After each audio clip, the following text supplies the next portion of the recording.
Hi friends, my name is Chaitanya Bhatia and welcome back to my YouTube channel. In this video, we are going to analyze the second display of the fourth test which is currently being played at the Jharkhand State Cricket Association Stadium in Ranchi, Jharkhand between India and the visiting side England. And England, to their credit, are all over India, and Indian batting has fallen like 9 pins unfortunately today. No resistance at all except for the final pair of Dhruv Jurel as well as Kuldeep Yadav, who have stitched together more than 50 run partnership, which is crucial to India's chances because it is up to them to reduce the deficit as much as possible. But Indian batting was in dire strait thanks to some inspired bowling by Shoaib Bashir and co. But first of all, we will analyze the English innings. They added 51 runs overnight in 24 overs and finished with a respectable total of 353. All three wickets were taken by Ravindra Jadeja. Pretty average shot by Oli Robinson to get out, although he played pretty well for his 50. The shot that he got out to, he didn't need to play that. He tried to reverse sweep it with underage with a sharp catch taken by Dhruv Jurel. In the same over, Shoaib Bashir followed suit, and James Anderson, the old nemesis or foes, who has quite a bit of history with Ravindra Jadeja, was the shikar of or was the dismissal of Jaddu, and he picked up 3 wickets, total 4 wickets. England finished with 353 runs, pretty respectable total to start off with, and Indian batting actually started very poorly. Dismissal of skipper Rohit Sharma, and all hell broke loose.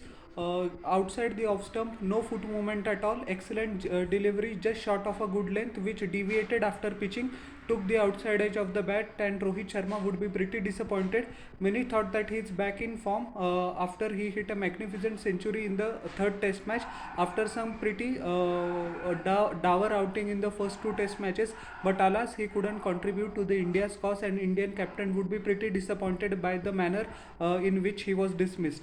Yashasvi Jaiswal once again shone the brightest. He scored a half century, but he also got out in his 70s to the wonderful bowling of Shoaib Bashir, who actually trapped him.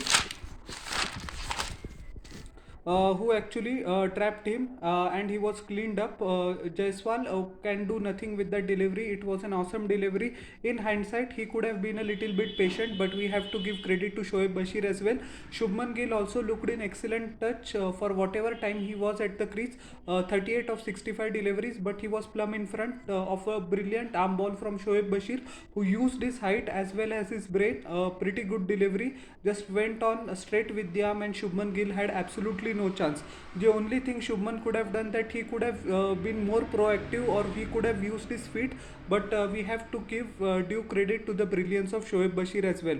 Rajat Patidar, I think his test career is all over, with all due respect to him. It was his 7th innings, and in no innings that he has actually crossed at least 40 runs.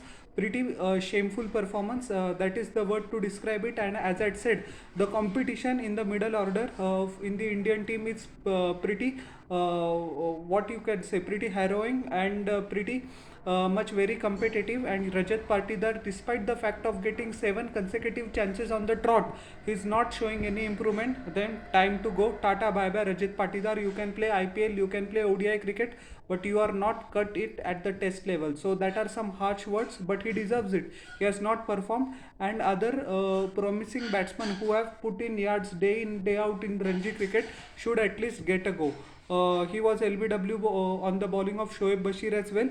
Ravindra Jadeja also smacked couple of huge sixes towards the leg side, but unfortunately couldn't sustain the momentum. His wicket was taken in the closing fielder by Oli Pope of the bowling of Shoaib Bashir once again.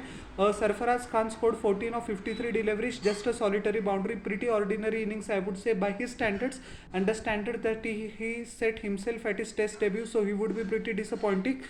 His wicket was taken by Hartley, and catch was taken close in by Joe Root once again. Ravichandran Ashwin also disappointed, although it was an umpire's call.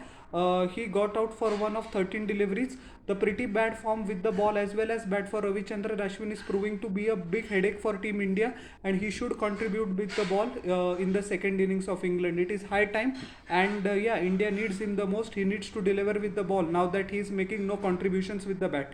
Kuldeep Yadav and Dhruv Jurel were the only saving grace today.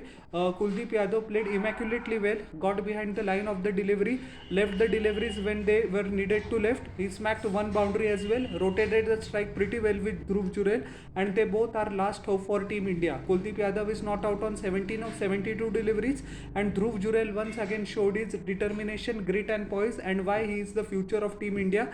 Not out on 30 of 58 deliveries, pretty enterprising innings I would say. Same as Kuldeep Yadav, gave respect to the ball that needed to be respected, came down the track to Shoaib Bashir and smashed him down the ground for a huge six, couple of boundaries as well. One of Tom Hartley was precisely one of the shots of the day, and yeah, he's showing maturity beyond years, and he has perfectly nailed his backup wicketkeeper spot, because as we know, when Rishabh Pant will come back into the playing 11, that spot belongs to Rishabh.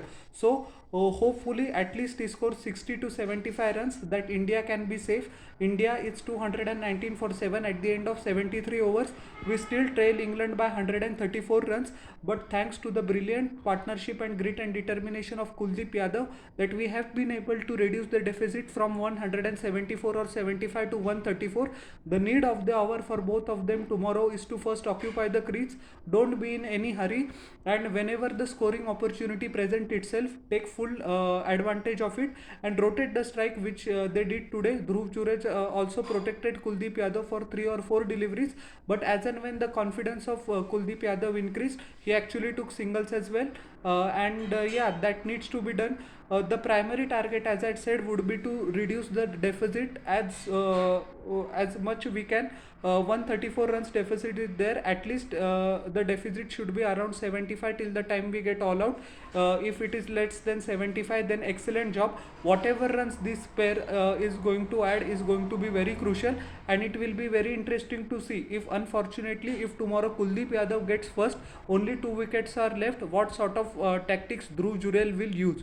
Will he go all out, or will he continue to rotate and farm the strike and protect the rest of the 2 batsmen, Akashdeep as well as Mohammad Siraj? Mind you, Akashdeep has a pretty good record as a batsman in first class cricket. He is no mug with the bat, so his contribution would be needed tomorrow as well to India to get to at least a safer score. We have avoided the follow on. At one stage I thought that we were in deep trouble at 111 or 102 for 5, but yeah, England was also in trouble. They were also bailed out by their 6 wicket partnership. Hopefully, the job is not only half done for both Kuldeep Yadav as well as Dhruv Jurel. Tomorrow they need to turn up in the first session, and if they spend some time at the crease, then England will definitely start panicking. It is cricket, कुछ भी हो सकता है. आज बाजी England की तरफ है, कल बाजी हमारी तरफ भी हो जाएगी. So they need to be patient, and hopefully they will turn up tomorrow. James Anderson in 12 overs, 4 maidens, 36 runs, 1 wicket. Robinson was, I think, his pace has dropped and reduced drastically from 130 to 120, 125. That needs to be taken into consideration. He has got some less game time, that is done, but the caliber of which bowler he possesses, he should actually bowl at a pretty good speed, although his figures were pretty decent. 9 overs, 39 runs, no wicket. Shoaib Bashir was the star of the day. 32 overs, 4 maidens, 84 runs, 4 wicket. But I think so, not taking away credit from Shoaib Bashir, he actually bowled good length. And what was the issue with Shoaib Bashir in the past test matches in this tour? That he wasn't able to hit one spot consistently, and he did exactly that. He got his reward, but 3 umpires call were there, and all went against Team India. So luck was also not our sign a bit today.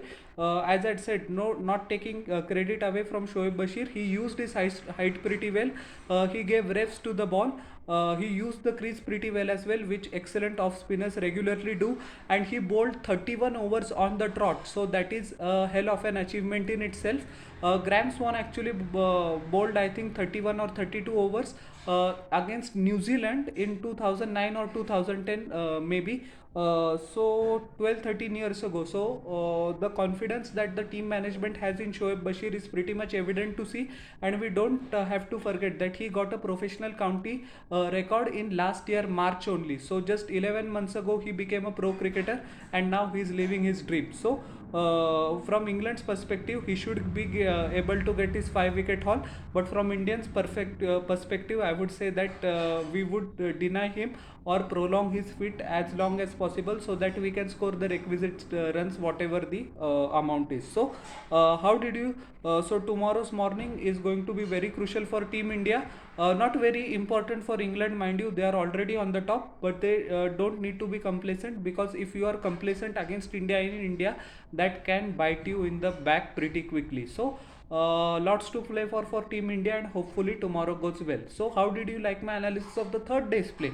Please tell me in the comment section below without forgetting, and don't fail to like, share and subscribe to my YouTube channel and press the bell icon for further notifications. We'll meet in the next video. Till then everyone, bye.